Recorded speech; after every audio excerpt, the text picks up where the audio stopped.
at some point, was on my 21st birthday, that time period, the kind of struggle just got really big, and I had my own attempt, and luckily I survived, and I get to be here today, and I get to sit here, and I get to have this conversation, right? And so I just want to take a moment to be grateful for that. Yes. Um, and so that's kind of the trajectory of it. Started with just my community, and parallel to that was my own struggle, and then kind of making it through those years and losing people, and then it came to a point for myself where it just got really big.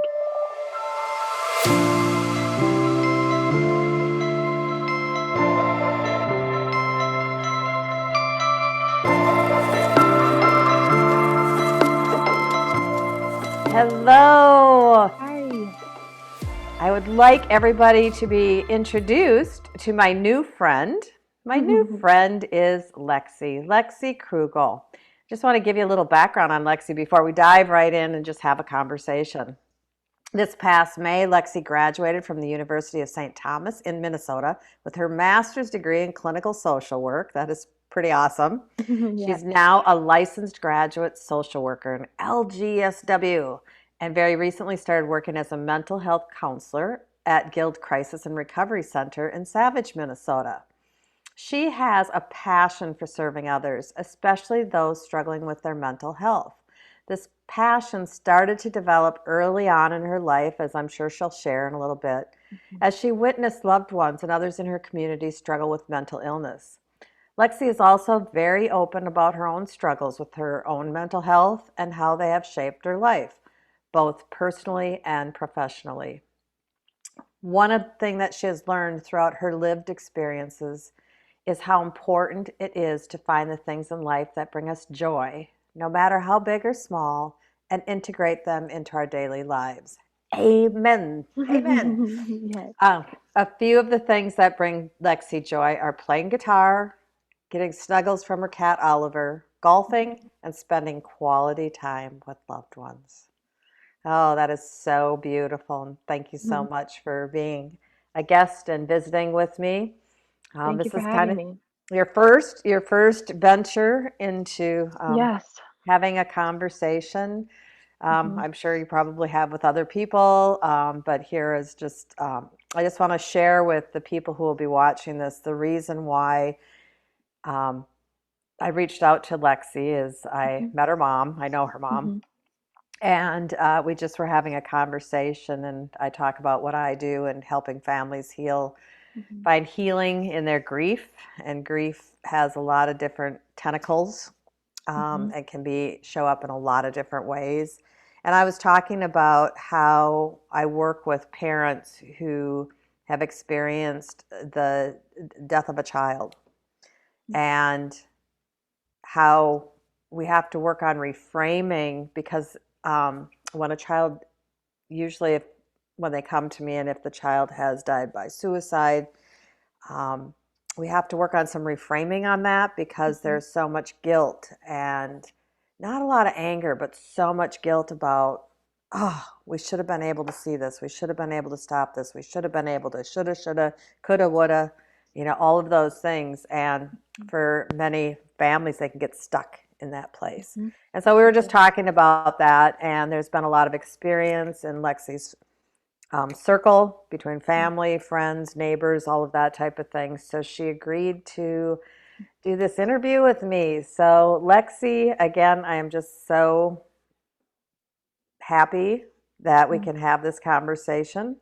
Me too.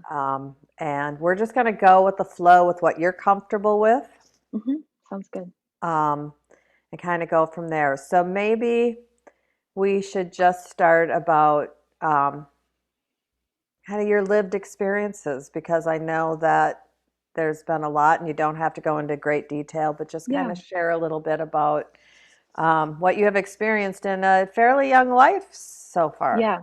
Yeah, absolutely.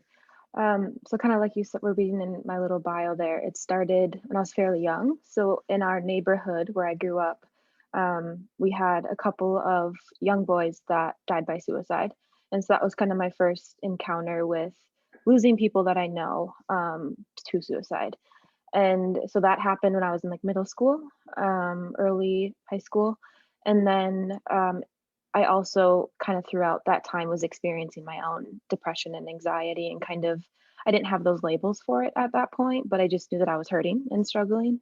And it was kind of this weird conflicting thing that was happening. I was seeing, those around me in my community struggling and losing their life to that struggle, and then also kind of dealing with my own internal struggle and trying to make sense of my own thoughts and my own feelings and having thoughts and then seeing what the aftermath was and just kind of dealing with that conflict at a very young age, right away in middle school. Um, Fast forward to a little bit later in high school, and I actually had a family member that died by suicide as well. And so another encounter with that happening to a loved one. And again, the same thing was happening for me internally. I was not getting any better. I was still struggling, struggling with my own thoughts, my own urges, and just felt so conflicted in that of seeing what happens when people are left behind after suicide, but also experiencing the very real and difficult experience of that in myself and having thoughts and there's so many things that come along with that, right? Um, and so at some point, was on my 21st birthday, that time period, the kind of the struggle just got really big, and I had my own attempt, and luckily I survived, and I get to be here today, and I get to sit here, and I get to have this conversation, right?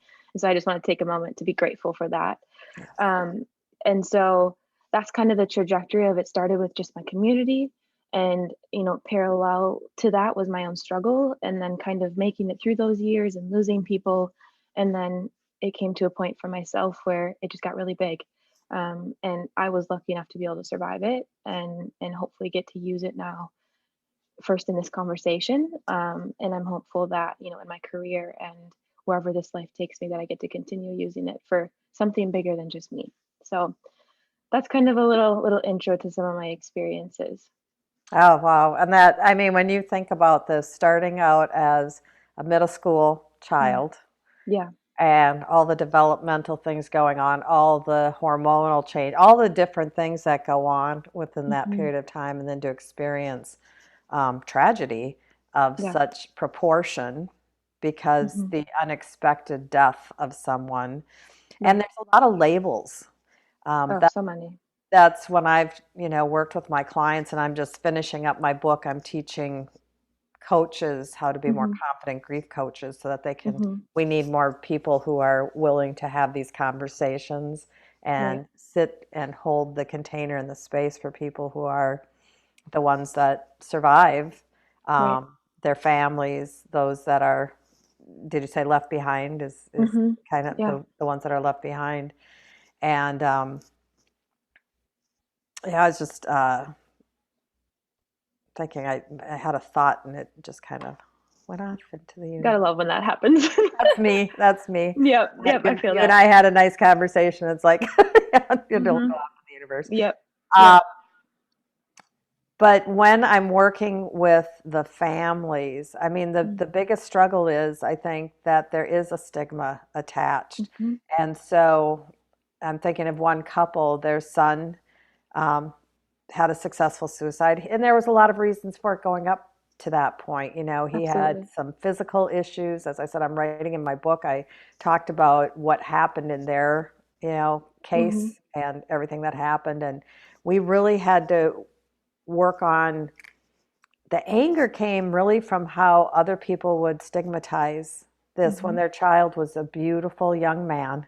Right. And it was probably more of a death by despair kind of thing Hmm. because of what 100%. happened with his chemical makeup and all of that at the time.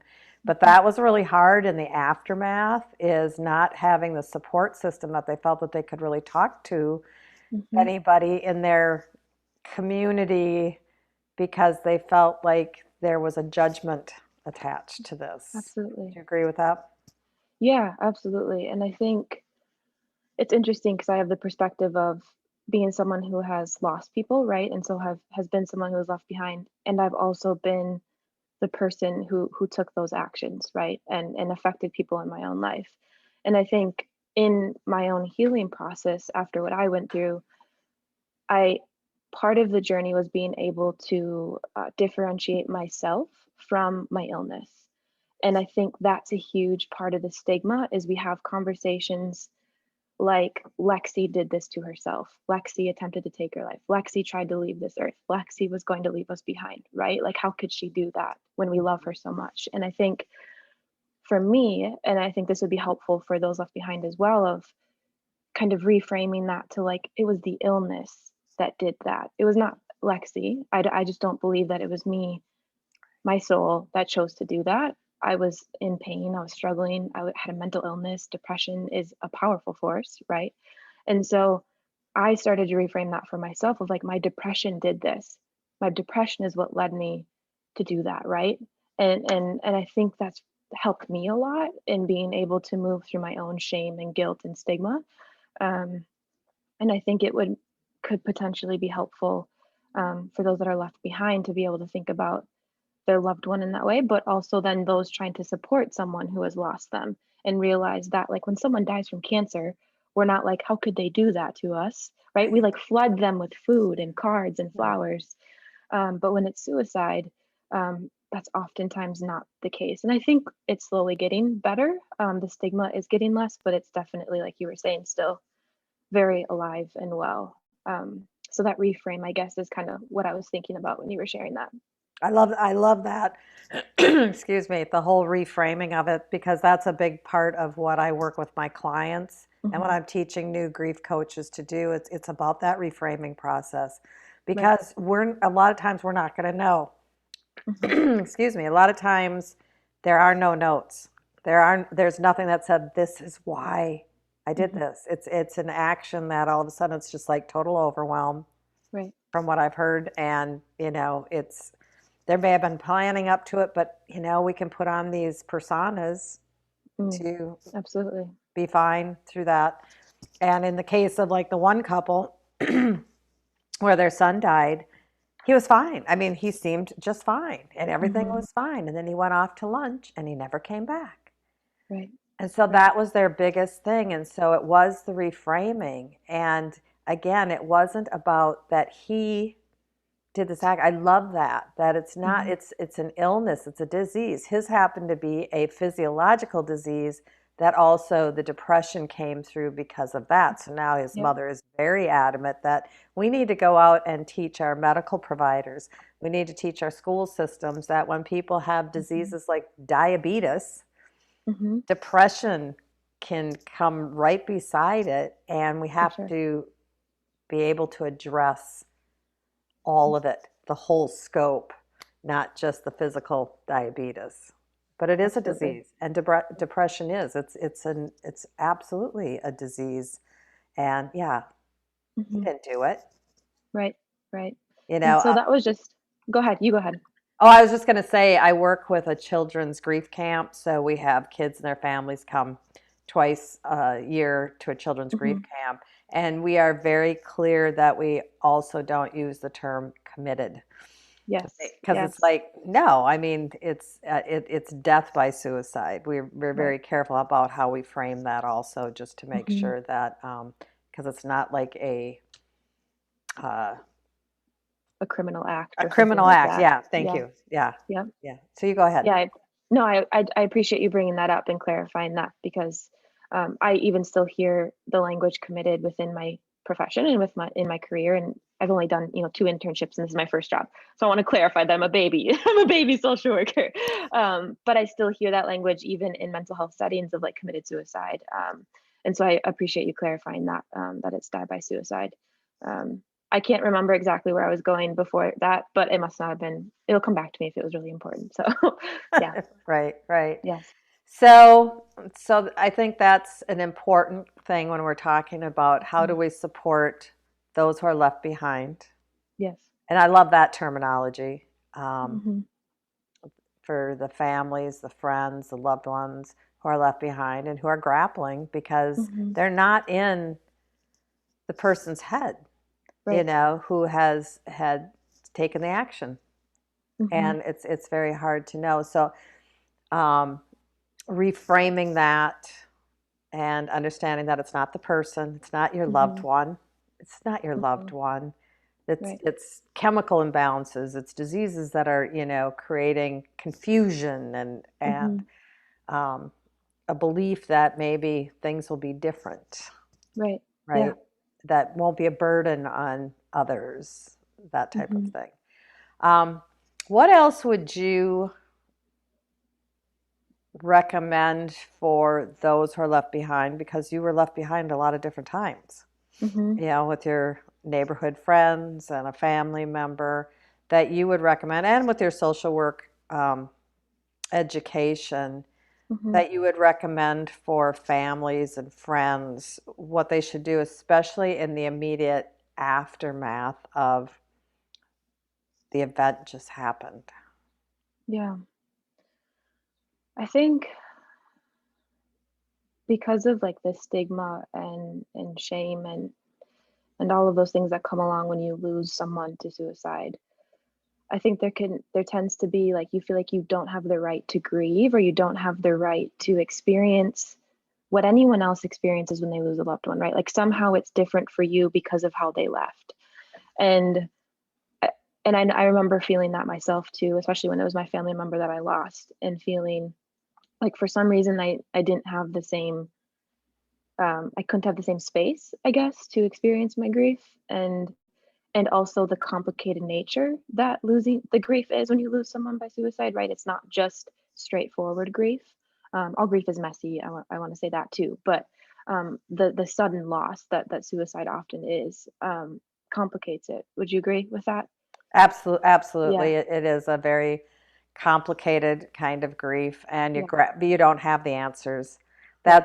That's probably the most difficult thing for someone who is left behind is because you Hmm. can't get into that, your loved one's head. Like what Hmm. led up to this? You may know peripherally, or that there might have been Yeah, challenges, but to get to that final, and it's a shock, absolutely. Yeah. absolute shock when it happens because it happens so unexpectedly. Hmm. It feels So like. yeah, for sure. And so I think part of that is trying to find a way and finding people in your life and surrounding yourself with people that acknowledge your loss for what it is, a loss, a real loss that is overwhelming and unimaginable, and you have every right to and that support you and remind you that you have every right to experience all that grief is, the horrible parts of it, all of it. You have that right to experience it, and just it's hard to remember that yourself. And so I think it's so important that whether it's professional help or if you have a support network that's already around you and family and friends, making sure that they hold that belief too and acknowledge your loss for what it is. Um, I think is really important. Um, that's one thing that came to my mind when you asked that question. Well, and then thinking about that, because I was talking to your mom, and she Yeah. was talking about a neighbor boy, Mhm. right? And Mhm. how she slept in his Mm. room after she just literally just kind of moved in with them for a Mhm. little bit of time just to be there during this most traumatic time Mhm. after that. And one of the things that I have as part of I call my program the Breathe method. It's Mhm. to help grievers, walk through, learn some tools Yeah. and have some internal resources, but also how do they create the framework and the structure around them. And one Mhm. of them, I call it creating your tribe. And Love that. it's not the cutesy little tribe, like, oh, let's go Mhm. out for a glass of wine, girlfriends. It's like this is like a truly, a tribal community. Yeah. And I recommend that they don't use family members, immediate Mhm. family members, because your family members are grieving just as deeply and are just as in shock. So to hold that space and that container for you to be, as you were saying, to totally be able to grieve in the way that's Mhm. necessary for you. So I encourage them to go find 2 to 3 people. Mhm. Really, I have them do just a little meditation and Yeah. think about who are the 2 to 3 people that come to your mind that will absolutely embrace you, love you, honor everything that you're going through. So it may be a counselor, maybe someone Mhm. like me, a coach, or a neighbor like your mom, going in Mhm. and just being there and Yeah. just find those 2 to 3 people and having a conversation with them, saying, "This is what I need. This is really Mhm. what's going to work for me. Are you willing to do that for me? And Mhm. create what I call a treaty, an agreement that these 2 to 3 people are absolutely going to be holding you together Yes. in your I love grief. that. Um, Mhm. because I just think it's just so critical. And Yeah. family members are wonderful, but you can be so enveloped in your own grief that Mhm. they may not have the capacity Yeah. to hold you in yours, Yeah. They're and vice hurting just as versa. much. Yeah, absolutely. Yeah, Absolutely. yeah, yeah. So this is a wonderful conversation because Mm. I think it's just so important, and that's why I reached out to you. Is how can I help those who are left behind, Mhm. especially parents and siblings, um, to maybe have a different way to reframe, to have Mhm. a different understanding, because you have been so deeply involved in it on both aspects, both Mhm. spectrums, right? Yeah. Um, so talk to me a little bit about you and your passion. Do you think this is what shaped you to go into social work? Mm. Is your experiences, and what's your hope? You talked a little bit about that in the beginning, but what is your hope of what you're going to be bringing to the world because of your lived experiences? Yeah. I do think that it's why I chose the career path that I chose. I remember just always having this like knowing inside that I didn't have a title for it. I didn't have social worker as the title that I would have, or but I knew I wanted to serve people, and I wanted to be able to give back in some way. And that was even before I knew what I was going to be giving back. Like I hadn't experienced all of my own struggles yet, right? And from a very young age, just felt that.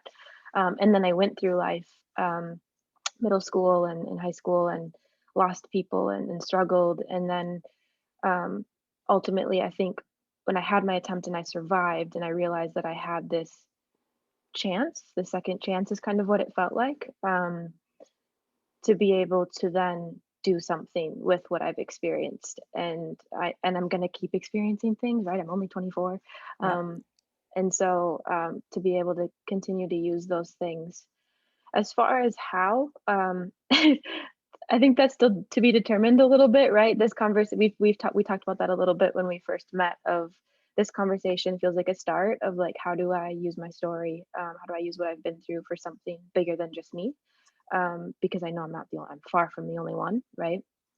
And I think there is something, I spent a lot of time thinking about like what I needed when I was struggling. Like what was I looking for that I didn't have? Because I use that lens to try and like in a way of like prevention, right? Like the goal is suicide is a preventable thing. And so that's the ultimate goal is how do we prevent it and how do we change um, how things are right now for youth and adults and those that are losing their lives to suicide. And when I thought about that, the thing that I was missing was someone who really got what it was like, who really felt, who had already been through or was experiencing that depth of depression, who had those thoughts, who understood um, that it wasn't illness, that it was beyond our control, that it's overwhelming, right? Who understood all of those things.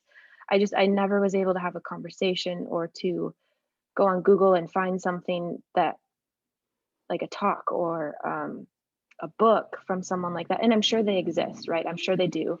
But I feel like if it's not readily accessible, if it's not easily known about, then there's not enough of it.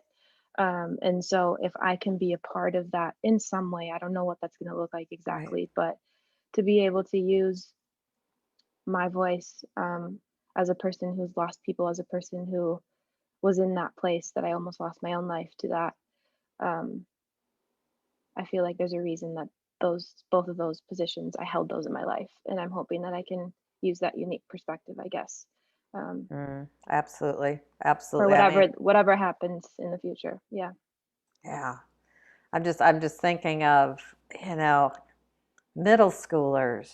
I mean, we Hmm. have such it just feels like some ramped up Yeah. situations in our world. And I Hmm. think about these kids. You were just a little kid, Mm-hmm. and dealing with all of that. And there's so many that are 12, 11, 12, 13 that they just feel like this is too much Mm-hmm. to be here. And I don't think we have all the answers. I think that there's lots of really awesome groups out there, and it's getting better and expanding. But how do we, yeah, Mm-hmm. create the space for those who are feeling those thoughts and all of those things, like, hey, I'm not the only one. Yes.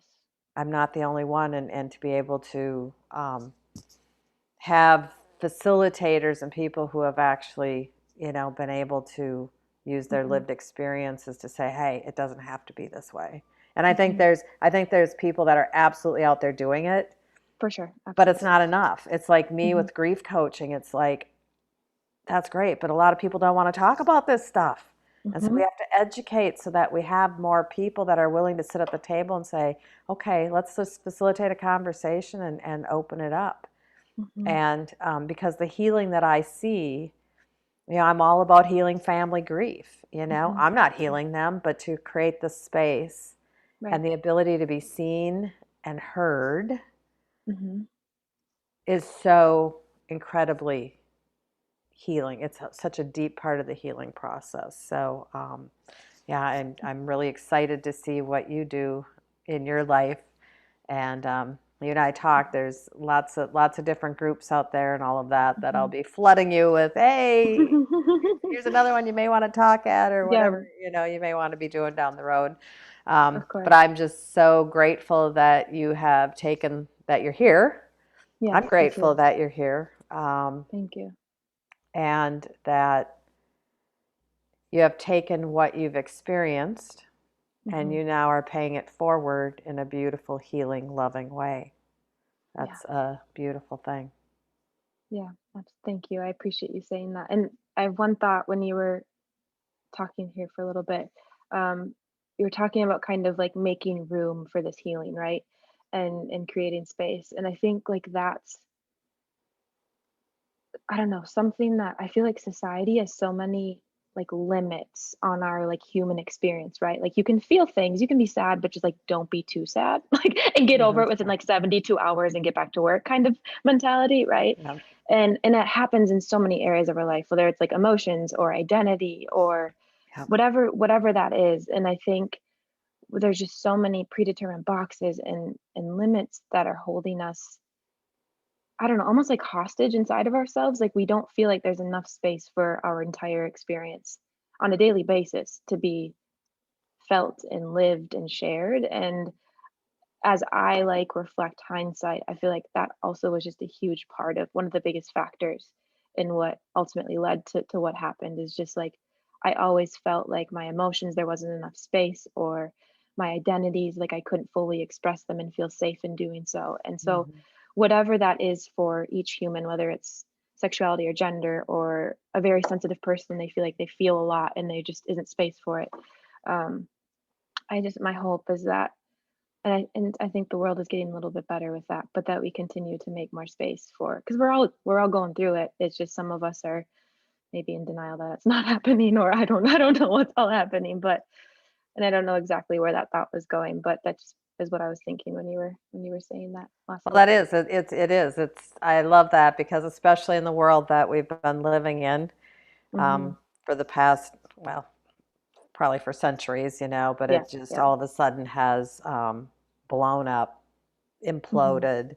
um, the acknowledgments are out there now. There's a lot of anger, there's a lot of frustration, but that's all because of all this buildup of, yeah, not having a space to freely be who we are and to Mhm. explore who we are, Mhm. because everything does feel like predetermined. And that's my goal too, is I also am very big in that, trying to find a way to express, acknowledge, explore, peel back the layers of ancestral wounding and that type of thing, because I think a lot of that we bring forward, Mhm. and the Mhm. beliefs and the limiting beliefs that we bring forward in our families and our communities that we need to just, it feels like structures are crumbling away. The Yeah, Florida, as we're doing this, the building in Florida just crumbled, and it's awful. It's an it is. awful tragedy, but it's Mhm. almost like our structure's just crumbling away now. And hopefully that there's some positive out of these structures crumbling away, the limiting beliefs and all of that we're opening it up to, as you said, everything that we're dealing with and the emotions within inside of us, the sexuality, the racial, all of the different things, the Mhm. cultural beliefs that we can open it up, Mhm. expand all of our hearts to just say, let's just be curious. Let's Yes. Oh, I understand, love that. right? Mhm. Be curious and understand, not judge, but just be Mhm. curious and work to understanding one another because we are all part of this beautiful universe. No one is better or Mhm. worse than anybody else. Amen. Yes, I agree. Amen. Amen, sister. Absolutely. Okay, well, do you have any last little tidbit that you want to share Hmm. before we close on our interview? This is just so beautiful. I'm just really pleased Oh, to spend this Saturday morning with you. yes. No, I feel the same. No, I don't think I have anything else bouncing around in my head right now. I appreciate where this conversation went and just you holding space for it and that I get to be a part of it. So I'm just grateful. We're going to still be connecting a lot down the Oh, road. of I, course, I see absolutely. that happening for sure. For sure. Okay, I'm going to turn off the recording. And for everybody who's listening, thank you so much for Thank listening. you. And remember, hold the space, right? Hmm.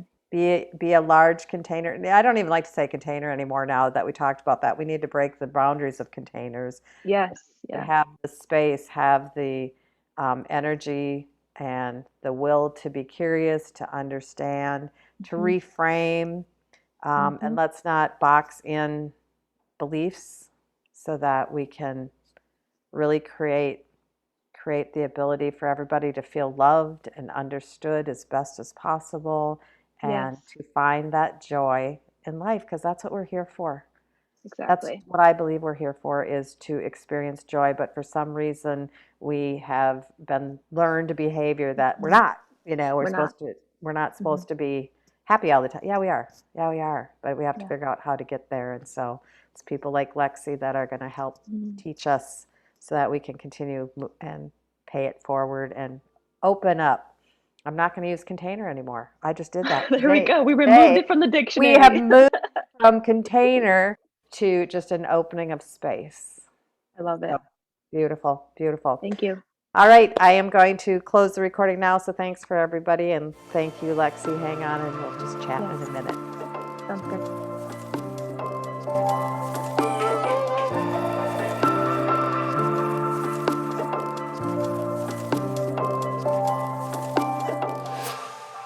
Hi there. Thank you for stopping by our Healing Family Grief channel, where grief can transform into peace, purpose, and even joy. That is the intention. So, as host of the Healing Family Grief channel, my goal is to provide insight, inspiration, and hope for people who are grieving a deep loss or for the people who want to provide support for those who are struggling on their grief journey. If you like what you hear, please like us, give us a thumbs up, and subscribe to our channel to hear more. Also, feel free to share any episodes that you feel could be helpful to someone you know. For more information about the Confident Grief Coach School, or to find a grief coach, or perhaps to order one of my free ebooks, please check out our website at www.healingfamilygrief.com.